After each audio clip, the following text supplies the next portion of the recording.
Have you noticed how some news outlets seem to be like shifting views these days? Moving away from all the opinion-heavy reporting. Yeah. It's pretty interesting to see. Yeah. And it makes you think, are we about to see a big change in how the news gets to us? Yeah, for sure.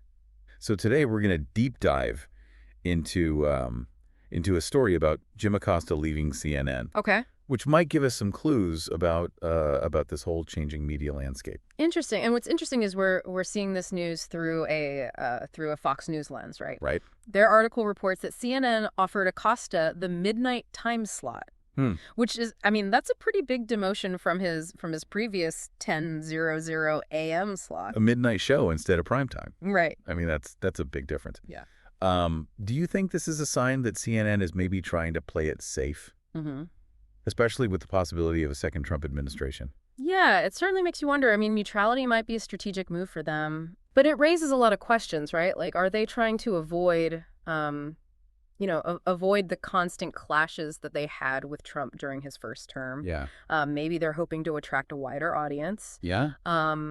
Or maybe even, appease advertisers who might be a little wary of controversy. Yeah, I can see that. But wouldn't toning down their opinions also risk alienating their core audience? The viewers who actually tune in for that strong point of view. That's true. Fox News mentioned that Acosta apparently struggled with the choice of accepting the new slot. Yeah, that detail is really telling, isn't it? Yeah. It suggests that, he might not see himself fitting into a potentially more neutral CNN. Right? Remember, he built his career on a very specific style of journalism, one that really thrived on challenging the Trump administration. He definitely made a name for himself during those years with some pretty fiery exchanges with the former president. He did. And now with Trump potentially back in the picture, that same style might not be as effective. Right. Or even welcome. Yeah.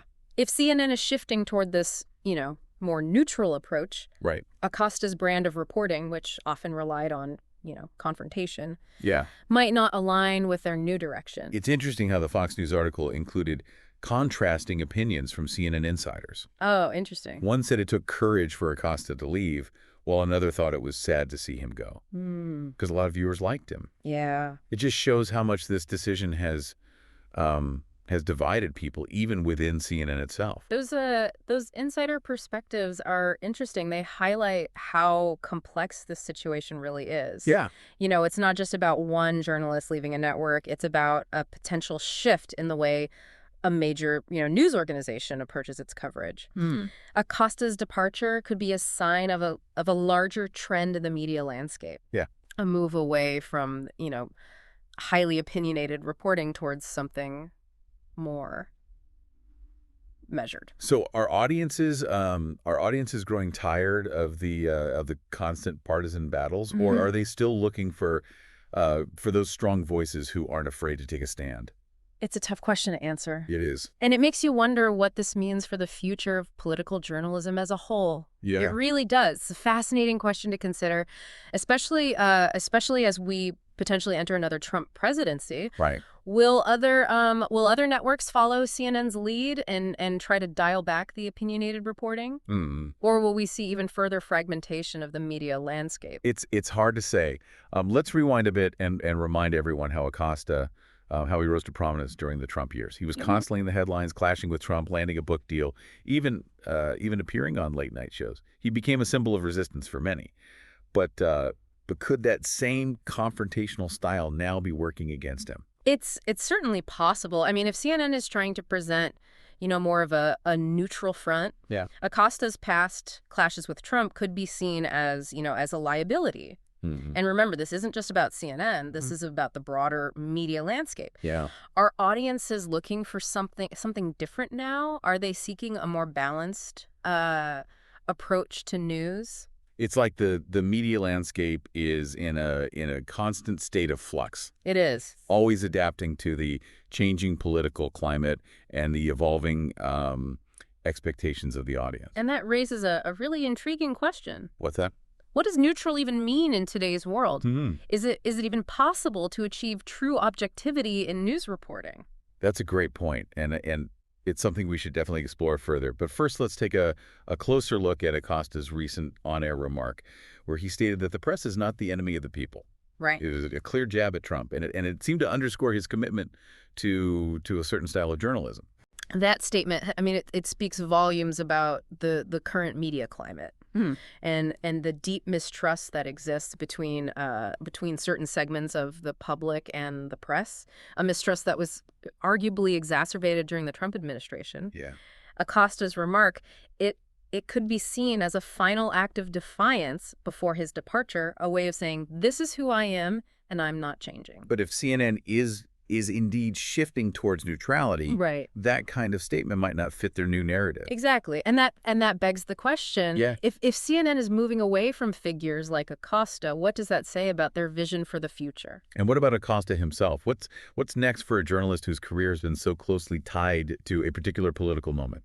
That's a question we'll have to keep exploring as this story unfolds. Yeah. One thing's clear, Acosta's departure from CNN, it's a significant moment in the evolution of political journalism. It raises questions about the role of opinion in news reporting, the changing expectations of audiences, and the challenges of navigating, a deeply polarized media landscape. It's almost like Acosta's career, mirrors this larger debate about the role of journalism in a hyper-partisan world. Absolutely. And it's not just about Acosta or CNN. We're seeing this play out across the media landscape.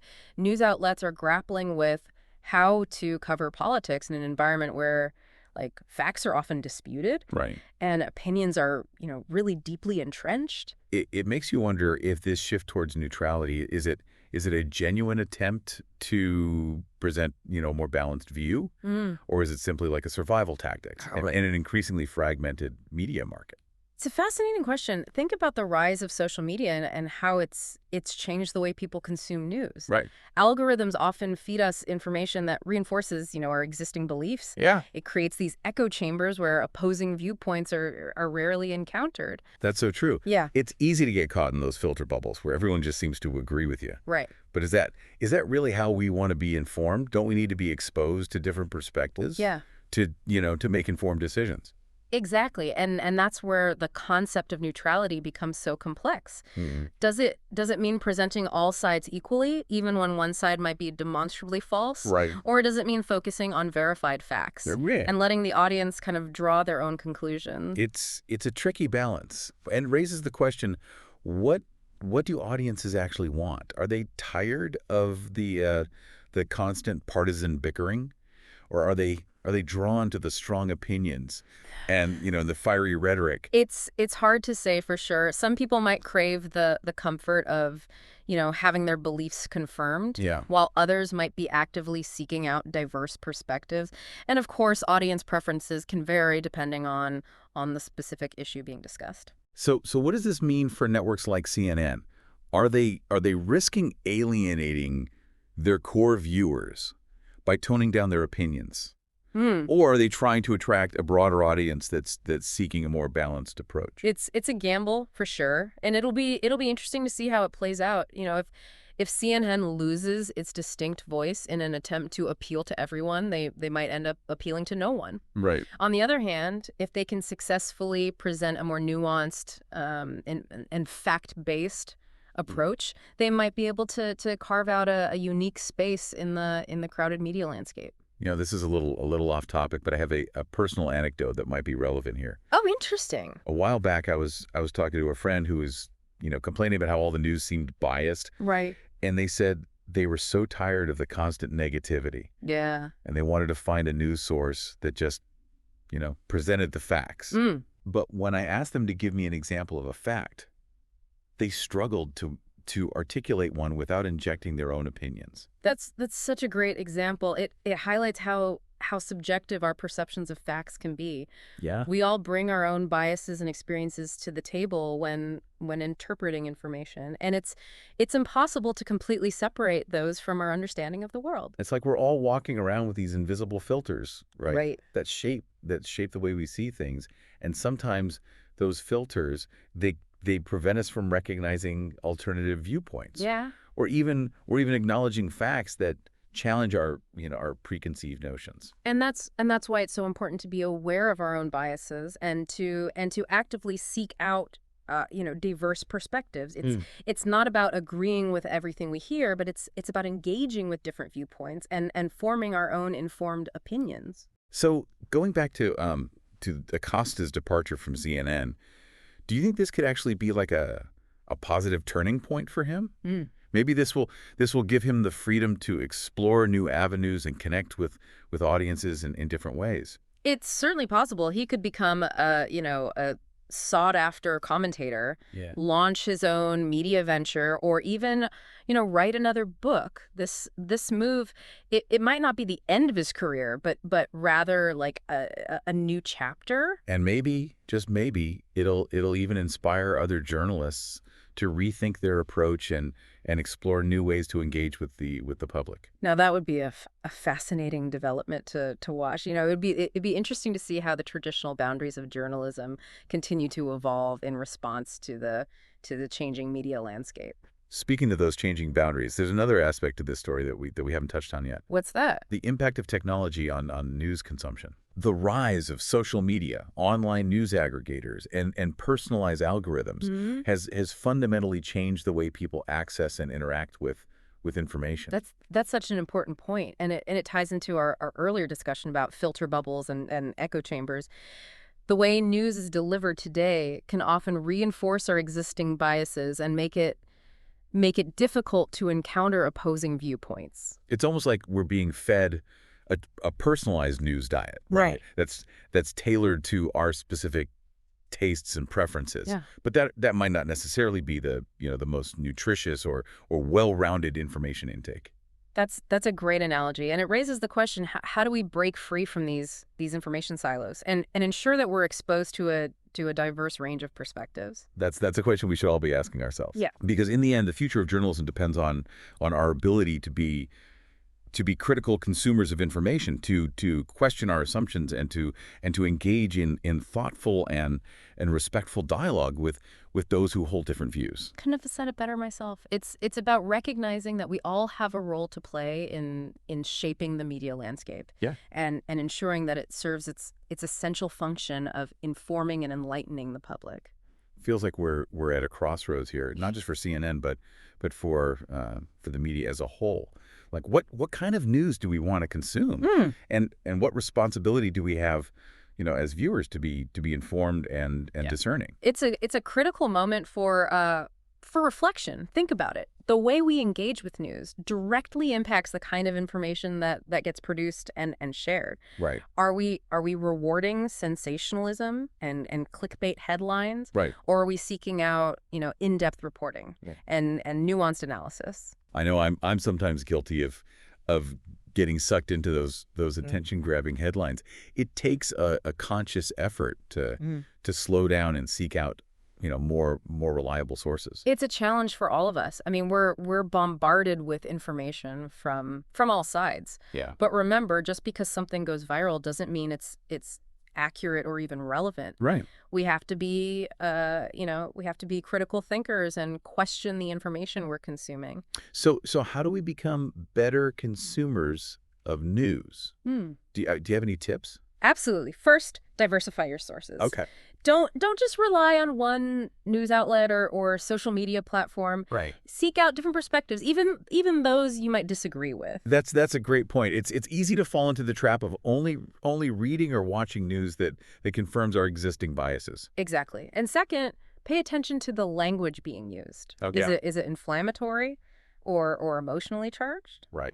Are facts being presented clearly and supported with evidence, or is the reporting relying on speculation and conjecture? It's like becoming a news detective, right? Looking for clues to determine the reliability and the credibility of the information. Precisely. And third, remember that even the most reputable news organizations can make mistakes. Yeah. Don't be afraid to fact check information and consult multiple sources to get a more complete picture.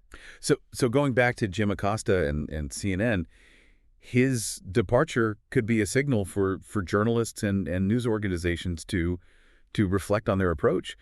Maybe it's an opportunity to reevaluate the role of opinion in news reporting and to consider how to better serve the needs of an increasingly discerning and demanding audience.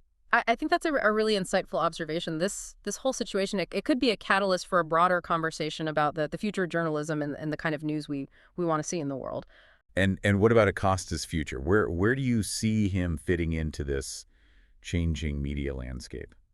Well, his confrontational style might not fit with the apparent shift at CNN, Right. but there are plenty of other platforms that might embrace his approach. He Ah, could land at another network, start his own media venture, yeah. or even leverage his large social media following to build an independent audience. I can definitely see him hosting, a hard-hitting talk show or launching a podcast that delves into the complexities of politics and media. Those are great ideas. It'll be fascinating to see what path he chooses and how he continues to shape the conversation around news and politics. It's a reminder that the media landscape is dynamic It is. and constantly evolving. And as viewers, we have a responsibility to be active participants in that evolution, Right. to demand quality journalism and to hold news organizations accountable for the information they present.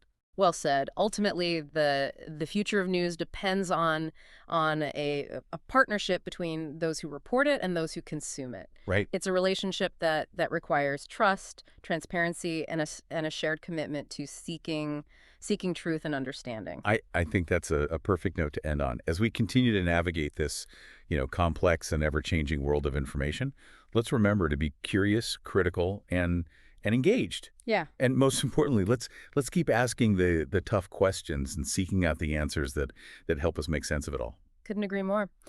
Thanks for joining us on this deep dive into the story of Jim Acosta and the evolving media landscape. We hope you found it insightful and thought-provoking. Until next time, stay informed and stay engaged.